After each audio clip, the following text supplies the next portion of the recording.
Welcome to Brookline HUB In-Depth. I'm your host, Harvey Bravman. We've got a special show for you. Earlier this year, Joyce Graff of the Brookline Rotary came to us and asked if we would help her produce a Brookline Rotary event that she had been working on since last fall. We happily agreed. All our efforts for today's show have been dedicated to helping out the Rotary, a great organization that works tirelessly for communities all over the world. Tonight's show is about inclusion as told through baseball. Up next is a terrific interview between WBZ-AM's Jordan Rich and local author and historian Larry Ruttman. Larry, who wrote the book Voices of Brookline, will be talking with Jordan about his book, American Jews and America's Game. Later in the show, we're going to debut some powerful PSAs from the Brookline Rotary that were produced by Joyce Graff, as well as an incredible interview between Larry Ruttman and Eddie Romero of the Boston Red Sox, and some thoughts from the Surreal Guerrero family, who came to Brookline from the Dominican Republic just a short while ago and have gone on to become pillars of the community. See you after the interview.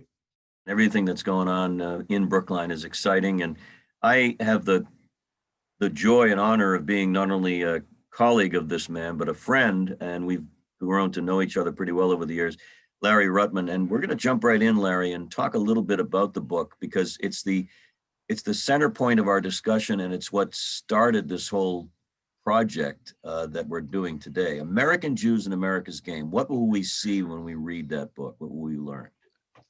Well, I'll tell you, Jordan, all about it. But the first thing I want to do is I want to thank Harvey and for that introduction. And I'm always delighted to be doing a show with you, Jordan, because you're a great guy and you've been a great broadcaster. And you just published an autobiography about yourself. And I read it with great interest and learned a lot about broadcasting. I'm not much of a techie, but I do know you, and you're like a brother. So so I wanted to say that. First thing I want to say about American Jews and America's Game is that when I started out, I thought I was writing a baseball book, but it soon turned into a cultural history as well as a baseball book.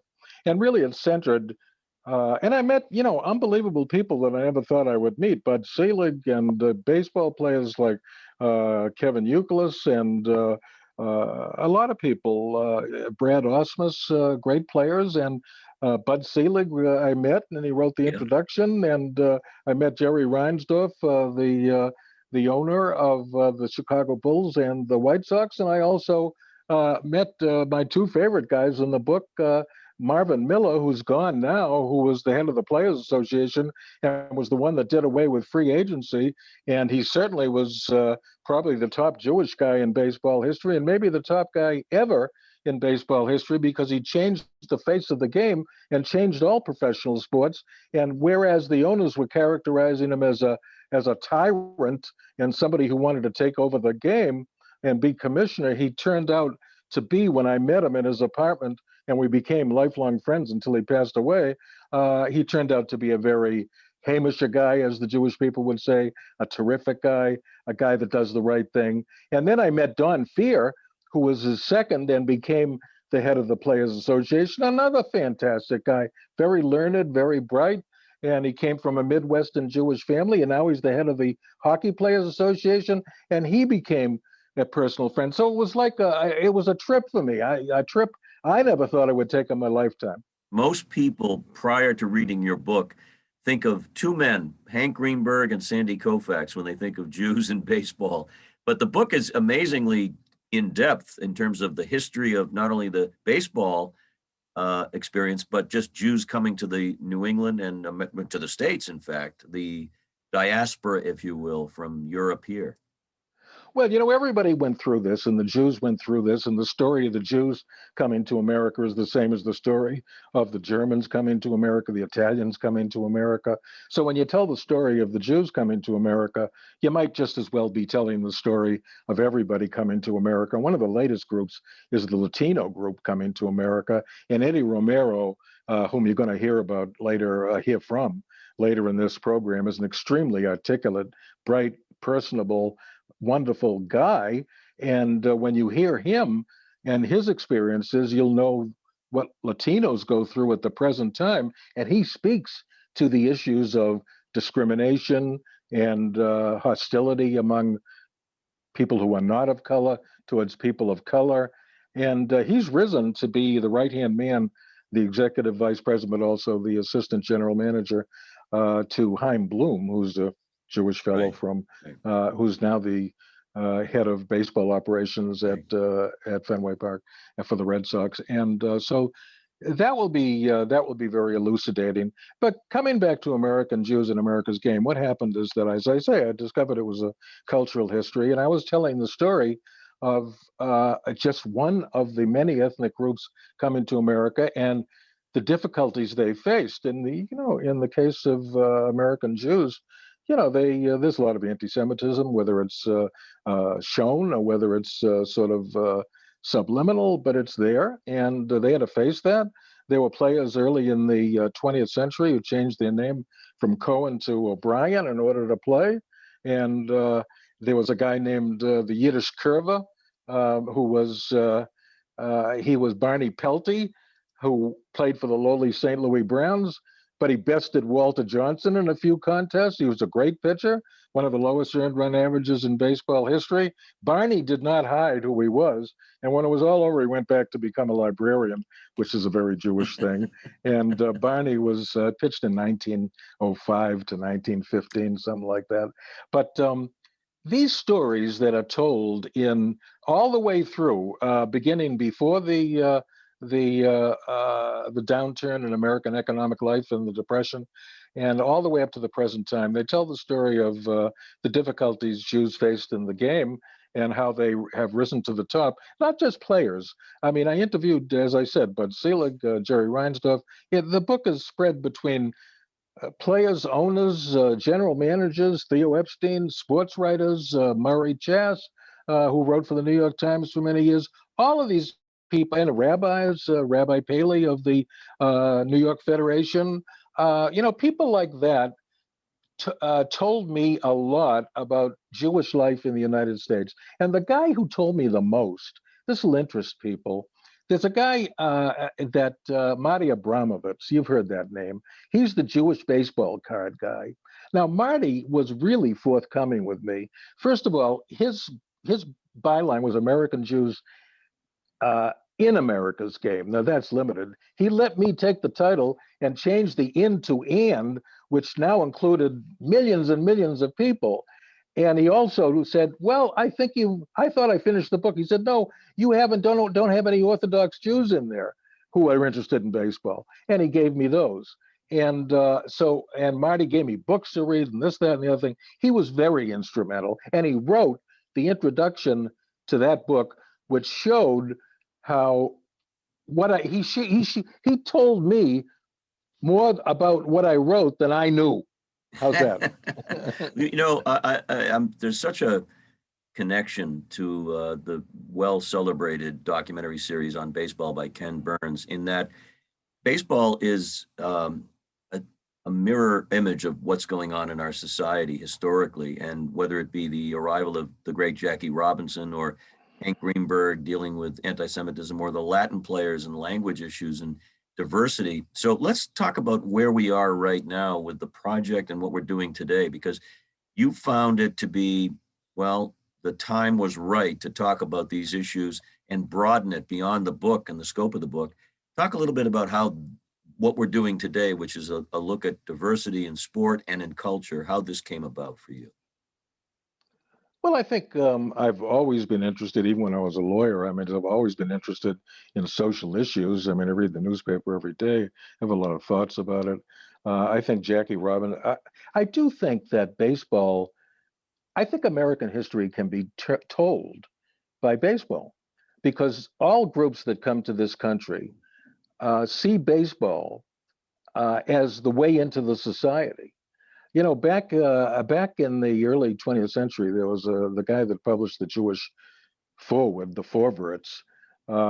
He had a thing called the Bintel Brief, where he would answer the questions of people who wrote to him, and a lot of them wrote to him that our kid doesn't go to study the Talmud He doesn't go to Hebrew school. He wants to play baseball. And we don't want him to play baseball. We want him to become a good Jew. So Abe Kahan, who was the editor, who was the guy that was he was the Pintle Brief writer, he said to them, let them play baseball. That's the way to get into the society. Not that they shouldn't study, but this is the entry point. And that is true even today. You know, maybe football and basketball have taken over some of our attention, maybe even the center of attention. But who remembers who took them out to their first basketball game or football game? Everybody remembers who took them to their first baseball game. Mine was in 1936. My father took me to a Yankee Red Sox game at Fenway Park in a roped off outfield where I kept tugging at his arm. I remember that, to take me up into the bleachers so I could go. And so that's the way into American society, and it still is. So in that sense, I think it's our national game. So just as Jews 100 or more years ago were finding their way into society, and Germans and Italians and people from all over the place found their way into American society, so too today. And from the advent of Jackie Robinson, Black folks, and then much later with guys like Roberto Clemente, Latin players. Now we have Japanese players, Korean players. Baseball is becoming an international sport. And I think that, and Saul Gittleman, who was a provo over at Tufts University, a very famous educator, who started off, even though he's diminutive, thinking he would become a major league player, and played a few games in the minor leagues until some scout said to him, hey, so you can't hit, you can't throw, and you can't field. Try something else. And he's a wonderful guy. And he came from Hoboken, where Frank Sinatra's mother had a shop down the street. And his father was, at the front of the store was a candy store, but the back of the place was a bookie parlor. So this is quite something. And he became a great educator, and he's written a few books. And he teaches a course, he taught a course at Tufts about how American history can be demonstrated in baseball. And do you know something, Jordan? That course has been replicated in many, many universities across the United States. I don't know whether people out there know this. You know, so I believe that baseball is central. And relating it to with your question to the present, the same process is going on. And when the people listen to Eddie Romero, they'll know that the same process is going on. Indeed. Eddie Romero's name is familiar. He's the younger version of Eddie Romero. As Red Sox fans, we remember his dad playing for us. Let's talk about the current makeup of the Red Sox, because that illustrates your point so beautifully, Larry. The majority of the squad, the starting squad, are Latinos. They are of Latin descent, and that's just an incredible thing to think about when you look at the Red Sox being the last team to integrate when Pumpsie Green came, as we all know. So it's borne out, this move toward diversity. Not that there aren't issues and problems that we're still trying to overcome. Yeah, well, I think that I think that the main takeaway, you know, as a matter of fact, what I did last night in preparation for this program is I interviewed Eddie Romero, and you can remember more from an interview when you replay it, as you probably know, than when you're doing it, because when you're doing it, you got thoughts in your mind. What do I ask next? And where do I? The thing I took away when I read last night from Eddie spoke to several things, but toward the end of his interview, he really hit some vital points. One was a story of discrimination against Red Sox minor leaguers down in Florida about 10 years ago, which was a very telling story. But the main thing he told about, and it was an answer to a question that I asked him about. It just seems to me, looking on television, in the dugouts of these major league teams, and especially the Red Sox, there are blacks, there are Latinos, there are whites. Sometimes there were Jewish guys, Italian guys, all sorts of guys. They seem to get along very well, I said. And then Eddie answered, and I would ask people to attend to his answer very carefully, because what he said was that they do get along better. They really care for each other. They play 6 months of the year. They're away, or 8 months, and they're away from home. They see the other guys more than they see their families. That's why some major leaguers quit before their time, because they have children. They don't see that much of them. But they become very, very close with one another. And they, like you see after a home run with the wheelbarrow thing, these guys stand up for each other. They care for each other. They're free in the clubhouse to talk about social issues. It's a much better and a wholly different attitude and camaraderie that does not exist in American society generally. And what I took away from that was we can learn. Right. It's not just the Red Sox, so that we can learn from these guys. It was, what might fit in our society to better relations between diverse groups. I couldn't agree more. And as you were saying that, I kept thinking of men playing a child's game, a boy's game, or girls playing a girl's game. You take a look at kids under the age of 6 that are just playing together, kids white, black, brown, and that without the environmental impact of racism or bigotry or lack of diversity, they get along just famously. It's great to see it on the ball field because they're all working at the same time for the same goal. And that's one of the cool things about the development of the sport and other sports. It's team play. You look at the Olympics in 1936, the famous, Munich Olympics, Berlin Olympics, when Jesse Owens became the hero. Of course, when he was returning home, it was a different story, and we had a long way to go then. So what are the lessons that you personally have taken from the research, including the chat with Eddie, and you just talked a little bit about that. What have you learned at your tender young age about where we are and how feasible it is to make it better? Because I think you're a cockeyed optimist, as I am. That's why I love you, Larry. I found that in doing this book, I not only became more cognizant of my background, not only as a Jew, but also as an American. And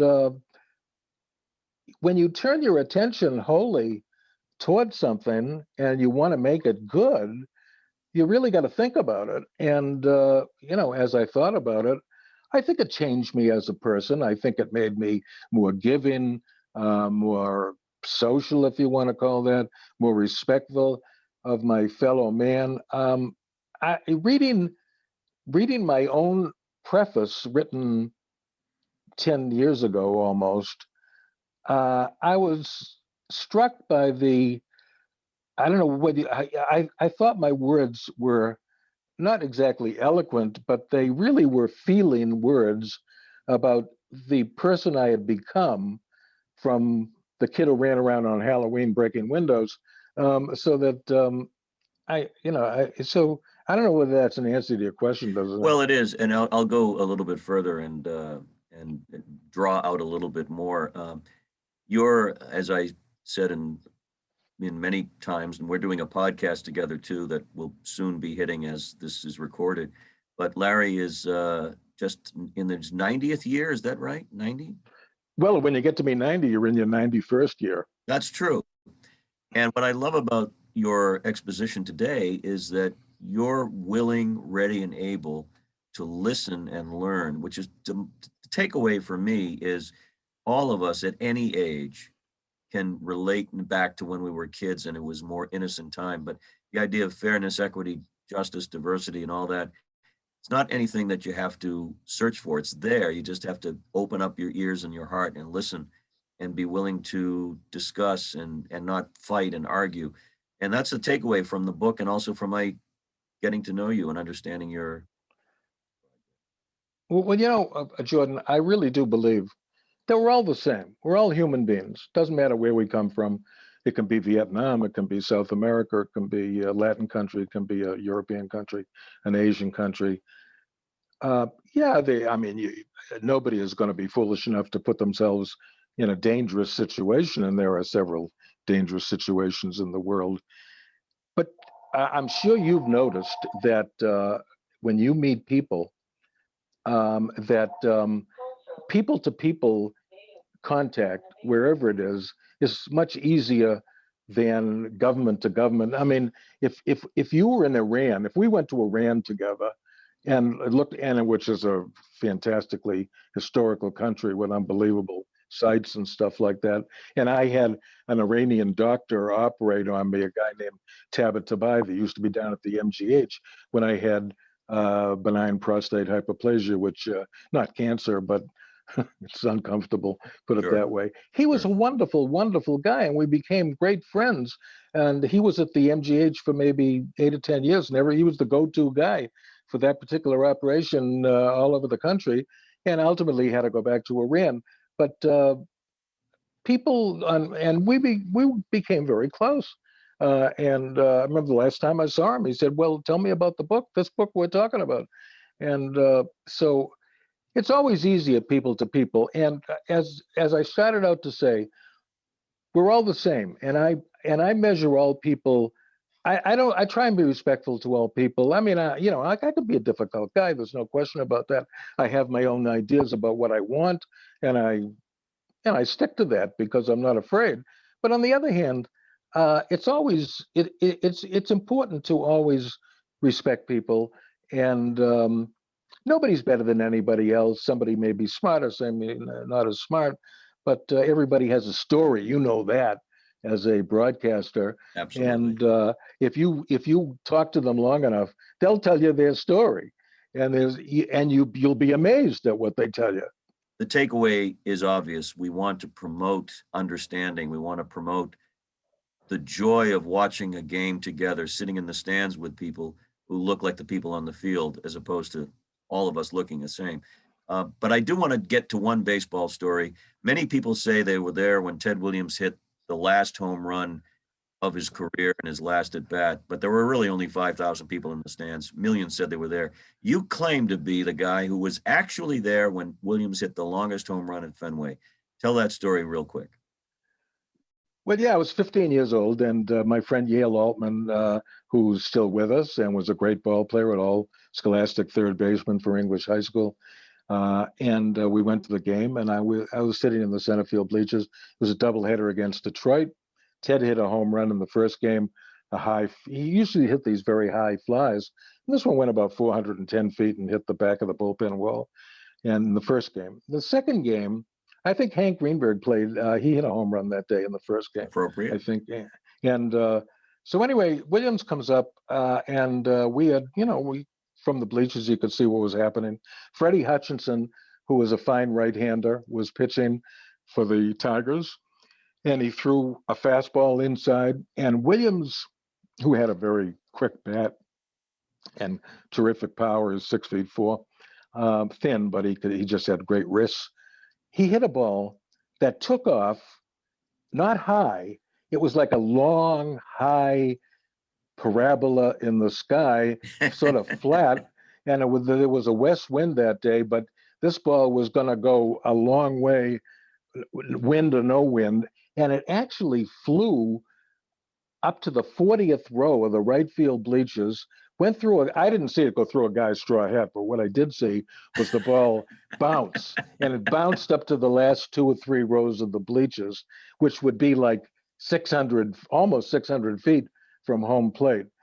And the guys in the Red Sox and the Detroit bullpens, they were climbing up on the fence at the back of the bullpen, looking up and saying, "My God, how could a ball go that far?" And Theo Epstein said to me, "I watched David Ortiz hit in batting practice in baseball games, and he used to hit tremendous drives to right field, but nothing ever close to that." Thank you, Larry Ruttman and Jordan Rich. We're about to show you an incredible interview between Larry Ruttman and Boston Red Sox Executive Vice President and Assistant General Manager Eddie Romero. Eddie talks about the challenges facing ball players from Latin and Hispanic countries. We're also going to introduce you to amazing family, the Surreal Guerreros.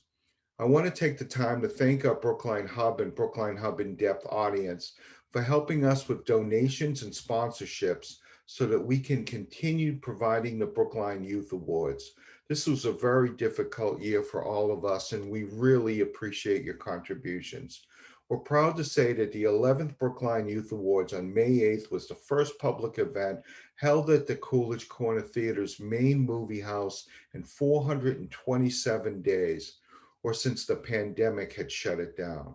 I'd like to also thank the Brookline Interactive Group for helping us bring the event live to your homes and devices. Stay tuned for Larry Ruttman and Eddie Romero, followed by the amazing Surreal Guerreros after these important messages from the Brookline Rotary. The projects that we do, not just locally, but internationally, is very eye-opening and inspiring to be part of it. I think that Rotary has been instrumental in supporting us in the work that we do for women and children, parenting programs, arts, cooking, resiliency programs that all work to give women more place in society, more voice in society, and more confidence. We are very fortunate to have the support, leadership, and commitment of the Brookline Rotary. They absolutely understand the needs of teens. They understand the needs in our community, and they've been able to help us meet the many needs that have been brought on by this pandemic. I joined Rotary for networking, and I remained in Rotary because of the fellowship and because of the projects, especially polio eradication. First of all, when you realize what the needs are in our own community and around the world, you develop an appreciation for what we have. It's an opportunity not only to give, but to see that what you give really counts, and your little bit added up to everybody else's little bit can conquer polio, can build a clinic in Nicaragua, not to have to walk 6 miles every day to get water. So therefore, they can have the time to go to school. We are people of action who are doing good in our own community and around the world, and we're happy to do what we can. And in concert with other people, we find our strength. Having a job that always was more than 40 hours a week, I had lived in Brookline and never gotten engaged in the town and did not know anyone in the town. And what Rotary did was it started to connect me to not only some really, truly lovely people who had bigger hearts than any group I had been involved in before, but it also got me engaged in the community that I lived in like I had never been engaged before. As a result of my involvement with Rotary, I got to know leaders in the town, I got to know the issues in the town, and I was able to work with a group of people who cared to help address those issues. So not only was I meeting wonderful people, I was working on things that made me feel really good. Hi, my name is Danielle Myers of ADW Video Productions and BrooklineHub.com. BrooklineHub.com is a 501c3 nonprofit online publication dedicated to community building through local reporting and events. Brookline Facing Civil Rights was produced by our founder, Harvey Bravman. The film is about the experiences of African Americans who helped break the wall of segregation that existed in Brookline before the civil rights laws were passed in the 1960s. Last year, the film sold out the Coolidge Corner Theater and included a panel discussion on inclusivity. You can stream the film and the discussion on BrooklineHub.com in exchange for a donation to the Brookline Community Foundation's Safety Net Fund. You can also stream Soul Witness, a film that features interviews with Brookline Holocaust survivors conducted 30 years ago, on soulwitness.org. For the last 11 years, Harvey has been interviewing outstanding teens as part of an event held at the Coolidge called the Brookline Youth Awards. The Brookline Youth Awards are an opportunity for Brookline residents to hear about the character, challenges, and dreams of its young people, as well as adults dedicated to their success through the power and intimacy of video interviews. You came here and you went to a lot of places with your father because he played for, 4 or 5 major league teams. He played for a lot of minor league teams, so that you must have gone to many places. Was it hard to move around so much? And did you experience discrimination of any kind? When I say discrimination, it could be language, appearance, color, whatever, in any of them, especially at school. So, tell us all about that. every now and again, Larry, we would run into some issues, just, a lot of microaggressions or a comment here or there, or somebody screaming something from the stands. But again, like, I feel like my parents, I know my dad had taught my sister and I growing up about some of the experiences that he went through, and he was a 17-year-old professional baseball player being thrown into the middle of the Midwest and in the Northeast, and he experienced some things as a really young player. His name being changed from Edgardo to Ed, which, like, he was like, I had never been called Ed before, but this is easier for them to understand, so I'm not gonna say anything about it.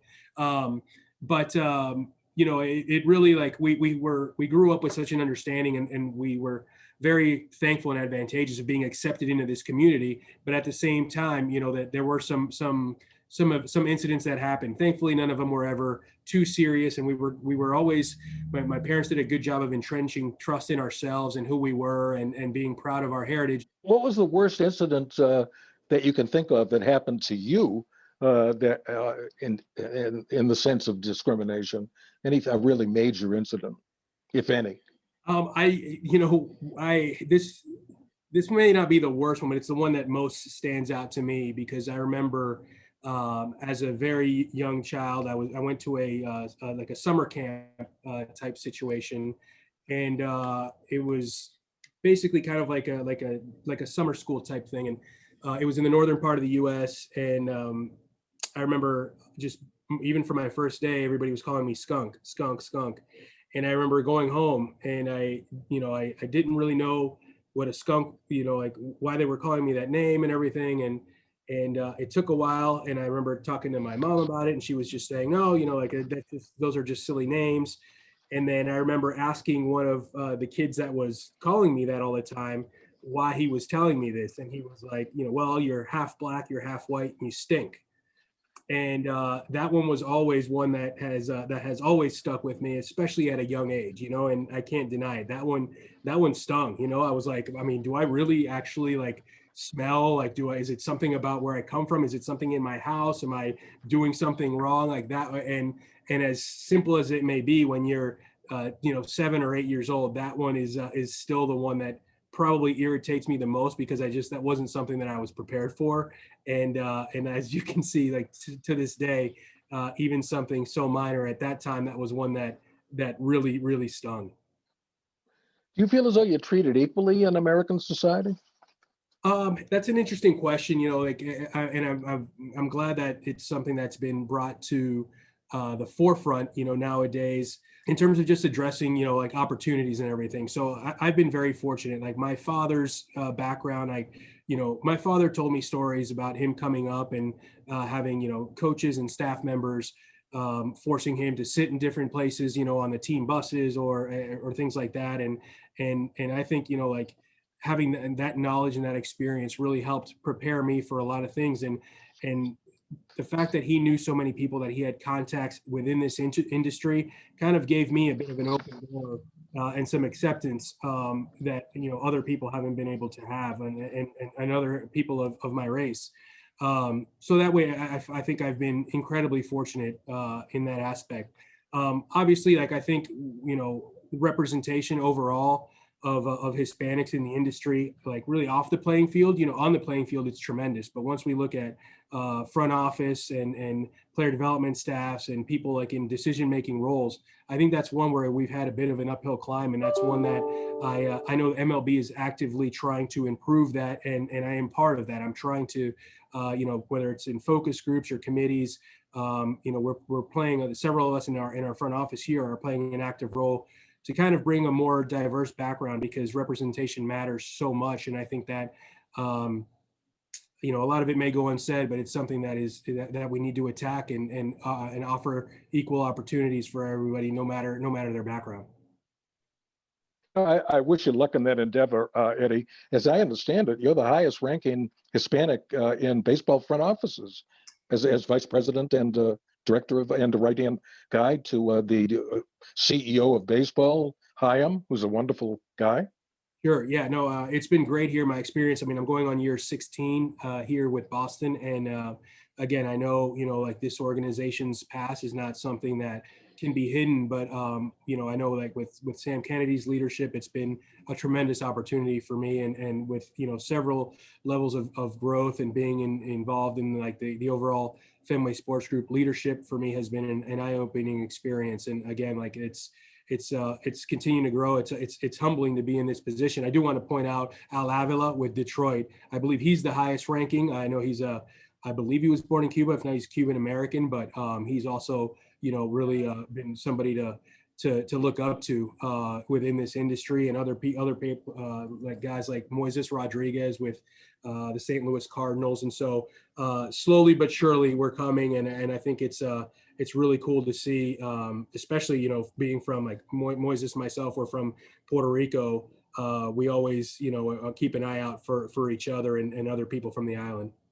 So down in the DR, you know, you've told us about your experiences. So down there, you were sort of teaching Dominicans. What did you teach them to expect in the United States when they came here? Probably most of them for the first time in their late teen years or something. The Dominican Republic is a beautiful place, and it's the best place to scout because it is 100% baseball. There's no other place like it. I've never been to Cuba. I'm sure Cuba may be like that also, but of the places that I've traveled, it's truly unique. The people there are tremendous, and yeah, so we're able to have a really nice facility down there where it's baseball and life skills. You know, we're trying to prepare guys not only to succeed on the baseball field, but hey, the majority of these players don't make it to the big leagues, so we want them to have some kind of skill where they can be productive members of their Dominican societies. When in terms of preparation, this is a big one because we've always wanted to hammer home the doctrine that once a player is able to feel comfortable in his surroundings, he'll be able to perform even better. And so, you know, what we really harp on from an education standpoint isn't so much like a curriculum to, you know, help them get a high school degree per se, but more so we do have a track for that, but we also want them to just be able to, you know, open a bank account comfortably, be able to order food that's just not pointing at a menu. You know, the world has gotten a bit smaller and more interconnected, and the use of media and social media has really allowed players to have a better idea of what to expect nowadays. But, you know, one of the things that's worked best for us is when we, every year in the off season, in kind of around November roughly, we bring a group of recent drafted players, young American kids, to the Dominican in kind of an exchange program. We have them immerse in the Dominican society so that they can see, and they see what, you know, some of the neighborhoods that some of these kids from the Dominican come from. They eat the food, you know, we do some kind of charitable, you know, like we'll go and do some charitable work down there with that group. And that's really helped from a relationship standpoint in establishing those friendships early on, so that when those guys from the Dominican complex, be it from Nicaragua, Aruba, wherever they're from, they get to the States and they already know a guy, they already know a player. And it's been a truly successful program. We started that, you know, I mean, that was one of the first things we did with our first group was like Ryan Kalish and John Still and Reed Engel, some guys that were, you know, 15 years ago with the organization. And we've really seen some positive fruits from that program. But really, we try to do everything we can to make them feel comfortable. And so that's having a lot of Spanish speaking staff members there. Anything that's done, you know, communication wise, we always, you know, do it in both languages, but we also have the expectation that, hey, it's part of the responsibility is to at the very least get yourself acclimated and comfortable, you know, and it's going to take some effort on their part. They know that we don't expect it from day one to come in and be able to speak English and everything, but we know that the more tools that we can provide them with, and that's, you know, mental, that's fundamental, professionally, that as long as they feel comfortable on the field and once they're at home, whether that's the hotel, the apartment, wherever they're staying, we know that that'll help them produce better. Well, you know, that's great work. I'm really happy to hear that because it's wonderful. You know, I may be a Pollyanna, but you talked about it in the clubhouse. When I watch, like the Red Sox this year, when I see these guys in the dugout, you know, wheeling the wheelbarrow with the home run and all that stuff, to me, it seems that the people of all colors and all backgrounds in that dugout and in other dugouts, and I mean, when the Red Sox won 3 years ago, I mean, they seem to really get along and like each other much more than happens in general society in the United States. I mean, would you comment on that? Absolutely. And I think what you're seeing is what's real behind the scenes as well. Like this team has developed early on a real strong sense of camaraderie, and they pick each other up significantly. And obviously it always helps when you're playing well, but it's interesting because we've got, a large segment of white players from the South and mixed in with, a large contingent of Latin players, whether it's Venezuela, the Dominican Republic, Aruba, Puerto Rico, mixed in with Pivetta, who's from Western Canada, and to see them, meld, Ottavino, who's a Northeast guy, like to see the way that they've come together has been incredible. Like the other day I was watching and we had 8 Latin players and Renfro on the field, and I'm like, this is incredible to see, here in Boston, and really anywhere, but particularly here in Boston, and the fact that it's at the time a first place team with this kind of representation, I think that's important, and people notice that and it's cool. But what you're seeing with the laundry cart and what's going on and the fun that these guys have, I think it's all the more important given the pandemic environment that we're in, that these guys have a place to be themselves, that they can express themselves freely, and it's just something that, and they know when they're coming to the ballpark that day, it isn't work. They're going to get along. They're going to have fun, win or lose. But it is a very, very cohesive group. It is, absolutely. So that to follow along with the last question, do you think there are differences between your experience coming to the United States as a United States citizen and these guys from the Dominican Republic or whatever other country? Venezuela sends a lot of players to the major leagues, and so does so that are there differences between your experience and their experience when they get here?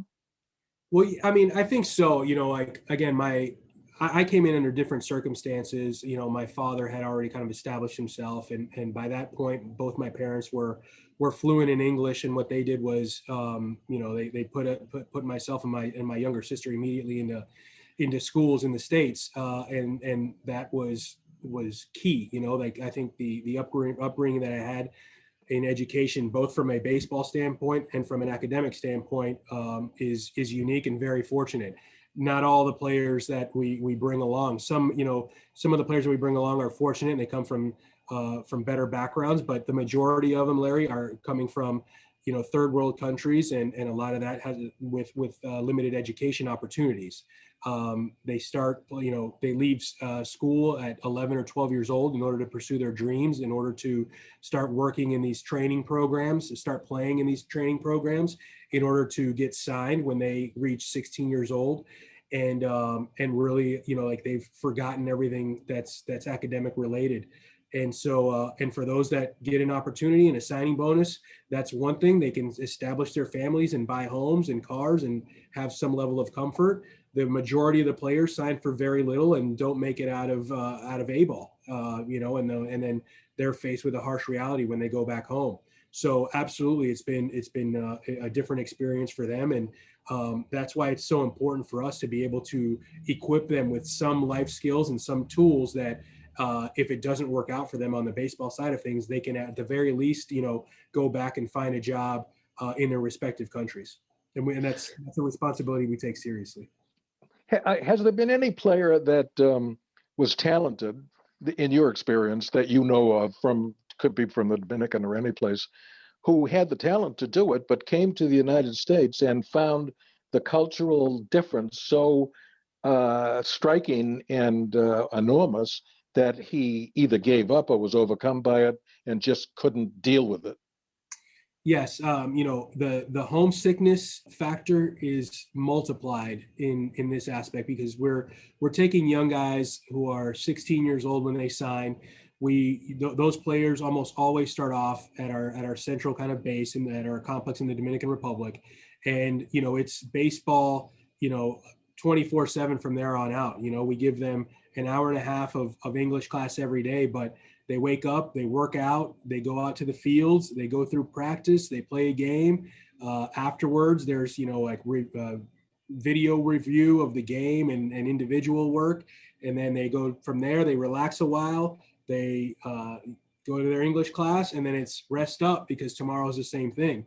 And so, it's a complete immersion. And I think for so many of these players, like the majority of players that we sign have never been on an airplane before. And so, we get these guys there, and it's all of a sudden it's a lot to handle, So again, it's made easier by technology, by Zoom, by, FaceTime, by them being able to communicate with their families.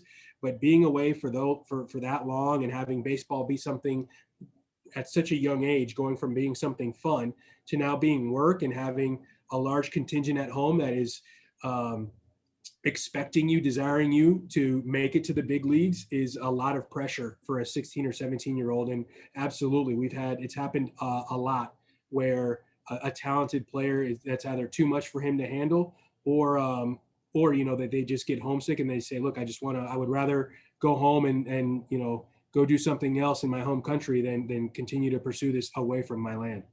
Do you think discrimination is involved in that in any way? Because we know in the United States, we got a big problem. You're right. And I think, that's one of the things, like we really ask our players, like when they go to the Dominican, that is for the most part, an accepting environment, like everybody's speaking Spanish, everybody knows, like there might be some cultural differences that cause aggressions here and there, but for the most part, it's an accepting environment. Once they get to the States, once they go out into their communities, like that's where we've noticed a lot of players come into some incidents. We've had throughout the years several like false accusations, whether sometimes law enforcement has gotten involved. And I think that's where my legal background has really come to help in certain situations that we've had with several of those false accusations. But it's been, and they've been race-based accusations. So I think that's an area where we just ask guys to tread lightly, to, and make sure that, once you get to the United States, it's an entirely different ballgame when it comes to law enforcement. In so many of the countries that they come from, things are more relaxed. They can, things are not as structured, and it can be quite a hit if you don't know what the expectations are here in the U.S. And so one of the things that we do is we have law enforcement come to our facility in Fort Myers and everything to educate the players. Guys, you might be able to do this in Santo Domingo, but you cannot do this in Fort Myers, Florida. And just trying to be as educational and giving them the best chance to know, hey, this is what you can do, this is what you can't do, and knock on wood, that's been pretty successful for us so far. What else would you like to say to our listeners about discrimination in America that you may not have said or touched on so far in this interview? I think it's fascinating how baseball is by no means perfect, but I think it's fascinating how when we do allow an environment and we nourish and nurture an environment of acceptance, for example, in our clubhouses, and you see it in the 30 big league clubs. Every team has a mix of white, black, and Hispanic, and maybe Asian players. And to see their interactions, and in most of my experiences, those clubhouses have been a positive place, a place where I think they're becoming more and more progressive on speaking out about issues. And I think that's a beautiful thing. And I wish we could mirror that kind of environment in other workplaces. I think the baseball season being so long, being such a grind, and being around each other for so long, everybody basically becomes brothers, because you spend more time around your teammates than you do your own family, and you're on the road together. I think it allows people to see people for more than just being an athlete, more than just being a name on the back of a jersey. And I think that's just a beautiful thing. And now we are finally cultivating this open environment of where like last year, social justice issues come to the forefront, and this year as well. And guys are not afraid to discuss it anymore. And I think that I would hope that we could somehow multiply that feeling, that environment into several other areas in the workplace, because whoever gets to play on a night in, night out in a big league clubhouse is merit based. And I think that the players understand that, and just I just really appreciate having to be in a small way a part of that openness and that camaraderie that kind of thrives on its diversity. Well, look how Mookie Betts rallied at the Los Angeles clubhouse. And maybe, maybe, Eddie, this really is the national game still. Yeah. I hope so. And I'll tell you what, Larry, it's, these guys become so protective of each other that whether it's, a Dominican kid for the first time in Fort Myers or, a big leaguer in a major league stadium, when there is a slur thrown at that person, when something is said, when something is to anybody, it could be from the clubhouse attendant to the manager of the club, these guys rally around each other now, and I think that's really encouraging to see. They come to the defense. They want to know what the problem is. They want to be educated. They want to hear about, hey, like, how do you want us to respond to this? They're not afraid to ask that questions anymore. And I think that's one area where we've made some progress, but we need to continue to grow. What questions should I have asked you that I didn't ask you? I'll mention one incident that we had at one of our affiliates where there was a person who falsely accused several of our Latin players of assault. And it became, I remember I had to travel to our particular affiliate at the time. And some of the comments that were, it turned out to be a person and several accomplices basically just trying to, a money grab, trying to extort money because they thought that these particular players had a lot of money, which they were sadly mistaken on. But seeing the amount of vitriol that was spewed their way towards our players, and then once we got law enforcement involved, even hearing some of the comments that were thrown from the law enforcement agency towards our players, and some of the comments that were made relating to, oh, they're probably guilty. I'm sure they're guilty. They probably did this. That was an eye-opening experience for me. And that was towards the earlier part of my career with the Red Sox. But that has been the experience for me with the Red Sox, as part of this front office. That was the most eye-opening for me. And we're talking, this was probably 10 years ago, so still relatively new. And to see that level of racism and just, discriminatory thought was one that, kind of just made us dig our heels even more and opened our eyes about the reality that some of our players continue to face on a day in and day out basis. Thank you very much. And I guess that's it. You have another engagement. All right. Well, thank you, Larry. I appreciate that and reaching out. And again, thanks for what you're doing. Thanks, Larry and Eddie. That was really fantastic. It's really comforting to hear Eddie Romero talk about listening and helping young ball players who come to the States to play from other countries. I'm going to tell you now a story about an amazing family that came to Brookline from the Dominican Republic. For the last 11 years, the Brookline Youth Awards has been an opportunity for Brookline residents to hear about the character, challenges, and dreams of its young people, as well as adults dedicated to their success through the power and intimacy of video interviews shown at the Coolidge Corner Theater. The award show is based on the premise that each of us is embarked on our own journey, and we must hurdle our own set of unique challenges. BrooklineHub.com has recognized more than 700 students through the Youth Awards. We've listened to their stories and created an archive of more than 160 videos. Leslie Surreal Guerrero came to Brookline with her family in 2009 as immigrants from the Dominican Republic.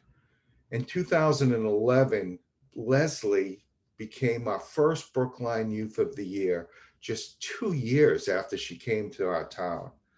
Leslie's brother Mariano was honored at our event in 2012, and their younger sister Caramel was honored at the Youth Awards in 2016. In 2017, when many in our country including in our own government, we're vilifying immigrants, we decided to create a Parent of the Year award that would be included in our Youth Awards event. We named the Parent of the Year award after Altagracia Guerrero and Mariano Surreal from making the ultimate sacrifice for their children's future, bringing their family to the United States with just the clothes on their backs and the few suitcases they could carry. This 2017 interview you are about to see features Leslie and Mariano Surreal Guerrero talking about their parents, love, sacrifice, and the American dream. Thank you to all of our guests and to you for viewing this show. See you all soon. My name is Leslie Surreal Guerrero. My name is Mariano Surreal Guerrero. We moved here December 2003.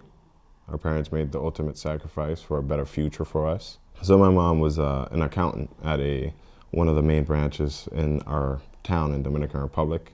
And my father was a big salesman. He had a couple stores, sporting goods and a Hardware, plastic stores. Plastic, yeah. And once they moved here, they did housekeeping jobs, maintenance. Because I had some connections, I suppose, because I played baseball at the high school, and one of my coaches was actually the head of the maintenance here. I was able to kind of put a reference in for my father. He was able to work at the high school. Unfortunately, what pushed us out of the Dominican Republic was the poverty, the political corruption, and the crime. Whenever they speak of the decision, it's always based on us, the three of us. That was their main focus. We honestly thought we were going back. Yeah. Because we had been to the United States. We have family here for, the summer for 2 weeks. And we figured that was what it was. We actually, we were young. I was 9, she was 10. Her little sister was, 5. But we should have figured it out because they had a goodbye party for us. Yeah, in it school. was pretty obvious. But Everyone said goodbye. We moved, our everything. When we moved there, we moved here with the clothes on our back and the few suitcases we could carry. Then in 2009, February 2009, we moved to Brookline. And we've been here ever since. Yeah. Our sister, Karimar Surreal Guerrero, she is a freshman at Howard University. And she is actually currently, she just won. She's gonna be the sophomore vice president for her class. I'm currently in my second year in New England Law, Boston. 1 year away from getting my JD, my Juris Doctorate. And what do you want to be? I want to do immigration law and family law. And I just finished up, I graduated with a bachelor's in biology from UMass Dartmouth. I'm currently an EMT for a Dorchester-based ambulance company, and I also work in the ED at Noonan Wellesley Hospital. I'm currently pursuing applications for physician assistant school. We are the product of the hard work and the morals and the beliefs that our parents instilled in us. We love them so much because of who they've been to us. This award having their name is a privilege, it's a blessing, and I could not think of anyone that deserves it most, to be honest. Yeah, this is something they'll be proud of for the rest of their life.